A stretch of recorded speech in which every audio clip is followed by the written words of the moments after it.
नमस्कार, आप देख रहे हैं बिस्तक। मैं हरजत देवगन। आज बाजार के लिए था खास दिन। आज आनी थी आरबीआई पॉलिसी और ऐसी गजब की पॉलिसी आई कि बाजार खुश हो गया, रिकॉर्ड स्तर पे पहुंच गया। बैंक निफ्टी जोरदार तेजी देखने को मिली और बाजार चौंका गया। दरअसल हम अंतर्राष्ट्रीय संकेतों में ट्रैक कर रहे थे अमेरिकन मार्केट्स को। वहां पर टेस्ला का शेयर 14% गिरा हुआ था क्योंकि डोनाल्ड ट्रंप और एलन मस्क के बीच में ठन गई है। डोनाल्ड ट्रंप ने कह दिया एलन मस्क पागल हो गए हैं और उनकी जो कंपनियां हैं उस पर उन्होंने जो कॉन्ट्रैक्ट्स दे रखे थे और साथ से जो सब्सिडी दे रखी थी उसको रद्द करने की बात कर दी। और एलन मस्क ने बोल दिया कि मेरे बिना तो ये हार जाते इलेक्शंस डोनाल्ड ट्रंप। तो इतनी बुरी तरीके से दोनों आपस में भिड़ गए हैं और दोस्ती लगभग खत्म ही है ऐसा लग रहा है। लेकिन फिलहाल आज जो मेजर इंपैक्ट पड़ा इस न्यूज को हटाकर आरबीआई पॉलिसी का ज्यादा देखने को मिला, क्योंकि पॉलिसी में आप सोच रहे हो छोटी छोटी बातें होंगी। जी नहीं, ऐसी बड़ी बड़ी अनाउंसमेंट्स हुई है। सबसे पहले तो रेपो रेट में कटौती, 50 बेसिस पॉइंट्स की कटौती। बाजार एक्सपेक्ट करके चल रहा था 25 बेसिस पॉइंट्स कट होगा, यहाँ तो 50 बेसिस पॉइंट्स घटा दिया। रेपो रेट 6% से घटाकर 5.5% का रेपो रेट कर दिया आरबीआई ने। ऊपर से आरबीआई गवर्नर ने बोल दिया कि चरणबद्ध तरीके से सीआरआर में 100 बेसिस पॉइंट्स की कटौती करेंगे। ये इस साल होगा सीआरआर 4% से घटकर 3% होगा। ये कि लिक्विडिटी इंजेस्ट हो जाएगी, 2.5 लाख करोड़ रुपए की लिक्विडिटी सिस्टम में आएगी, बैंकों की होगी बल्ले बल्ले। और आज फाइनेंशियल स्टॉक्स में गदर मच गया। ओपन हुआ था निफ्टी 24,748 के लेवल पे, एक डिप आई थी 24,671 की और ये थोड़ा नर्वसनेस देखने को मिल रही थी। बट जैसे ही आरबीआई गवर्नर ने बोलना शुरू किया और उसके बाद जो जब सीआरआर कट की जब बात सामने निकल के आई तो जो तेजी बनी, निफ्टी का हाई लग गया 25,029। सब लेवल जा रहे थे ऊपर के स्तरों पर, जैसे कि 24,850 टूटा, 24,900 टूटा, फिर 25,000 का लेवल भी टूटता हुआ देखा। अल्टीमेटली क्लोज हो गया 25,003 के लेवल पे। 252 अंकों की तेजी के साथ निफ्टी ऊपर बंद हुआ है। लेकिन जो असली एक्शन देखने को मिला और जो लाइमलाइट में थे वो थे फाइनेंशियल स्टॉक्स। तो उसमें निफ्टी बैंक आज 817 अंक चढ़ गया, 56,578 का आज के दिन का क्लोज है। आज के दिन का हाई है 56,695। ये अब तक का सबसे बेहतरीन लेवल निफ्टी बैंक ने हासिल किया है। रिकॉर्ड क्लोजिंग आज के सत्र में, ये कभी भी लेवल्स नहीं देखने को मिले थे। सेंसेक्स 746 अंक चढ़ गया, 82,188 के लेवल पे हुआ है बंद। ब्रेकआउट आया बैंक निफ्टी पे नहीं आया, देखते हैं अगले हफ्ते आता है कि नहीं। एडवांसेस निफ्टी के 46, गिरने वाले 4। ब्रॉडर मार्केट्स में चढ़ने वालों की संख्या 1,673, गिरने वाले 1,229। जो सबसे तेज चला निफ्टी पे वो फाइनेंशियल ही हैं, जिसमें श्रीराम फाइनेंस, बजाज फाइनेंस अचानक चल गए क्योंकि खबर ही ऐसी थी ना, रेपो रेट में कट और सीआरआर में भी कटौती, तो फिर तो चढ़ना ही था। तो श्रीराम फाइनेंस और बजाज फाइनेंस 5% से 5.5% की दौड़ लगा गए। फिर जेएसडब्ल्यू स्टील 3.5% ऊपर, एक्सिस बैंक और मारुति 0.25% से 3.25% ऊपर। निफ्टी लूजर्स में एचडीएफसी लाइफ का नंबर आया, इसके अलावा बीईएल, भारती एयरटेल और सन फार्मा। बस चुनिंदा स्टॉक्स थे जो हल्के हो गए। आज ना एग्रेसिव मोड पे था, चौके छक्के लगाने वाली मार्केट थी आज के सत्र में। तो जो ये हाई बीटा नेम वाले जो स्टॉक्स होते हैं, इंटरेस्ट सेंसिटिव जो पॉकेट होती है, वहां पर अच्छी खरीदारी थी।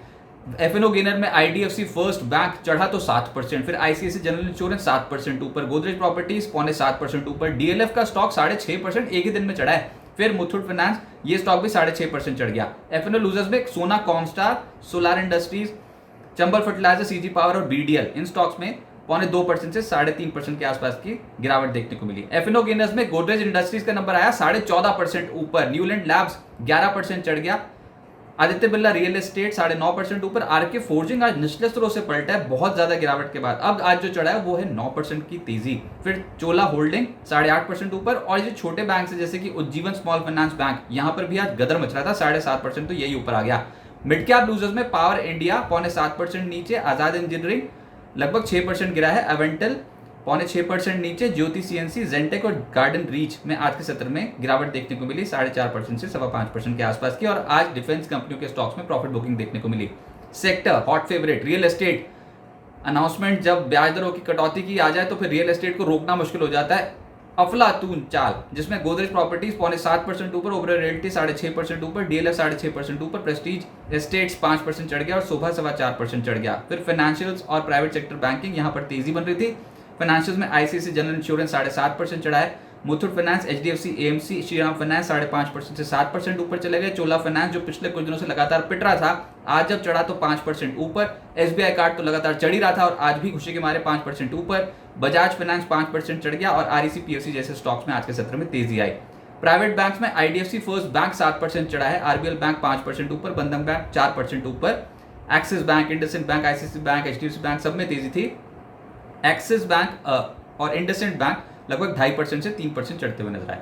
ऑटोज में अशोक लेलैंड 3.5% ऊपर, मारुति सुजुकी पलट गया निचले स्तरों से और ये भी 0.3% चढ़ गया। हीरो मोटोकॉर्प, एमएनएम 2% से 2.25% चढ़ गए। भारत फोर्ज और आइशर मोटर्स भी 0.2% से 2% की छलांग लगा गए। मेटल सुबह एक्टिव हो गए थे, जिसमें JSW स्टील 3.5% चढ़ा है, JSL 3% ऊपर, NALCO, NMDC, Hindustan zinc in stocks में 2.25% से 3% के आसपास की तेजी आई। अब आगे क्या होगा? ऑलरेडी मूव तो आ गया। अब आप पिछले कुछ दिनों से देखो हो क्या रहा था, जब भी रेंज के लोअर मोस्ट पोर्शन पे जा रहे थे तो वहां से खरीदारी आ रही थी, हायर मोस्ट पोर्शन पे जाके बिकवाली आती है। अभी हायर मोस्ट पोर्शन पे ही हो आप, निफ्टी पे तो अभी कोई ब्रेकआउट आया नहीं, लेकिन आज जो आरबीआई ने सरप्राइज क्रिएट कर दिया था ना सीआरआर की कटौती का, रेपो रेट में भी तो 25 बेसिस पॉइंट की कटौती की उम्मीद थी, 50 बेसिस पॉइंट कटौती कर दी, और सीआरआर का तो किसी को उम्मीद ही नहीं थी। सीआरआर में 1% चरणबद्ध तरीके से सीआरआर घटाएंगे ऐसा बोल दिया इस साल, तो ये तो बूस्टर डोज दिए जा रहे थे और उसका एक इम्पैक्ट पड़ गया। लिक्विडिटी बहुत आ गई है पर्याप्त मात्रा में, बैंकिंग और एनबीएफसीज में इसी के कारण बहुत ही अच्छी खरीदारी होती हुई नजर आ रही है और यही हॉट फेवरेट्स रहेंगे ऐसा लग रहा है। बड़ा ब्रेकआउट हो गया बैंक निफ्टी पे आज के सत्र में और रिकॉर्ड हाई लेवल्स पे बैंक निफ्टी पहुंचा है। तेजी जारी रहने की उम्मीद है बैंक निफ्टी पर। अब 56,300 56,200 जब तक नहीं टूटता तब तक टेंशन नहीं होगी, और क्योंकि यही लेवल तो ऊपर 56,200 ही तो पार करके ऊपर आए हो ना, तो जो आपने पार कर दिया वो बन गया सपोर्ट। और बैंक निफ्टी का अगला लक्ष्य जो होगा 57,400 भी हो सकता है, 57,800 भी हो सकता है। तो ये ट्रेंड के खिलाफ नहीं जाना, जो चीज़ तेजी में है वो तेजी में है, और इस समय बैंकिंग और एनबीएफसीज ये पॉकेट बहुत अच्छी तेजी में है। हो सकता है छोटे बैंक्स और छोटे एनबीएफसी जो अभी तक नहीं चले हैं वो ज़्यादा पकड़ बनाना शुरू कर दें मार्केट में, ऐसा भी हो सकता है। लेकिन फाइनेंशियल्स, बैंकिंग ये हॉट फेवरेट रहेंगे। अभी फिलहाल निफ्टी पर ब्रेकआउट नहीं हुआ। निफ्टी पे आईटी कहाँ चला अभी के सत्र में, फार्मा में कोई मूव नहीं आया, तो मेजरली तो कंसंट्रेशन एनबीएफसी पॉकेट पे और बैंकिंग पे ही रह रहा है ना मार्केट का। बस यही एक चिंता का विषय है कि बैंक निफ्टी अभी भी अगर आप देखो तो 24,900 24,800 के लेवल के ऊपर आ गया है, तो ये तो सपोर्ट जोन की तरह एक्ट करेंगे, लेकिन ऊपर 25,070 25,116 ये लेवल को पार करना जरूरी है। पार हो जाएगा अगर बैंकिंग की स्ट्रेंथ रहे तो, लेकिन हमेशा निफ्टी की स्ट्रेंथ बैंक निफ्टी के मुकाबले थोड़ा कम रहेगी अभी के ट्रेंड के हिसाब से। तो देखते हैं ये 25,116 का लेवल पार होता है कि नहीं। इस लेवल के पार होने के बाद बुल्स की शक्ति और बढ़ जाएगी। अच्छा, इंटरनेशनली हम ट्रैक कर रहे हैं डोनाल्ड ट्रंप और एलन मस्क का इशू। अब दो दोस्त आपके व्हाइट हाउस में जो विजुअल्स आते थे आपको पता ही है कि उसमें दोनों साथ साथ खड़े रहते थे। डोनाल्ड ट्रंप बैठे होते थे कुर्सी पर और एलन मस्क साथ ही खड़े रहते थे। उसके बाद अब वो कह रहे हैं कि जो आप ये नीतियां बना रहे हो इससे तो बहुत बड़े डेट ट्रैप में पड़ गया है अमेरिका, मुसीबत बढ़ जाएगी। डोनाल्ड ट्रंप ने बोल दिया पागल हो गए हो, और एलन मस्क पे जो कंपनियां थी उनके खिलाफ सब्सिडीज और जो कॉन्ट्रैक्ट्स उनको जो दिए थे सब हटाने की बात कर दी है उन्होंने।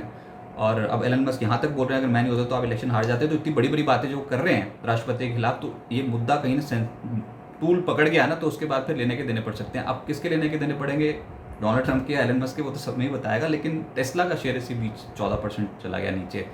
निवेशक थोड़े से कॉशियस रहेंगे यूएस मार्केट्स में। बहुत बड़े दो लोग हैं जो आपस में भिड़े पड़े हैं, इनफैक्ट अमेरिका के दो शक्तिशाली लोग, तो उसका इम्पैक्ट पड़ सकता है, ग्लोबल इकोनॉमी में भी पड़ सकता है। इसलिए थोड़ा कॉशियस रहिए, स्टे इन्वेस्टेड, स्टे कॉशियस। लेकिन भारत में जो मेजर ट्रिगर आएगा वो भारत और यूएस की ट्रेड डील होनी है, उस पर बातचीत चल रही थी, तो देखते हैं उसका क्या आउटकम निकल के आता है। वो हमारे लिए पॉजिटिव ट्रिगर बन सकता है। और अगले हफ्ते भारत और यूएस में महंगाई के सीपीआई महंगाई के आंकड़े आने, वो भी मई महीने के असर डाल सकते हैं।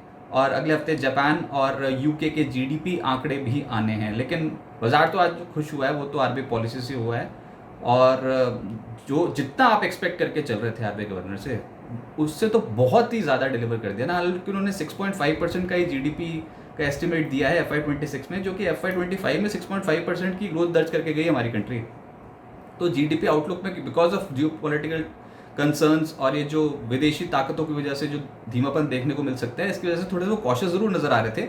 लेकिन उन्होंने फ्रंट लोड कर दिया, सब कुछ पहले ही डिसाइड कर दिया पूरे साल के लिए, तो बाजार इससे बहुत खुश हो गया है। और अभी तो कंसंट्रेशन एनबीएफसीज और बैंकिंग फाइनेंशियल्स में ज़्यादा दिखाई देता है, लेकिन उसके बाद देखते हैं कि ब्रॉड बेस्ड खरीदारी आती है कि नहीं।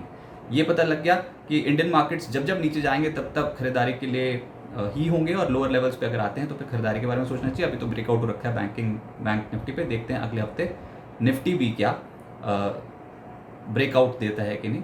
पर मेजर जो मूव आ सकता है वो बैंकिंग और फाइनेंशियल में ही आ सकता है। तो स्टे इन्वेस्टेड लेकिन स्टे कॉशियस।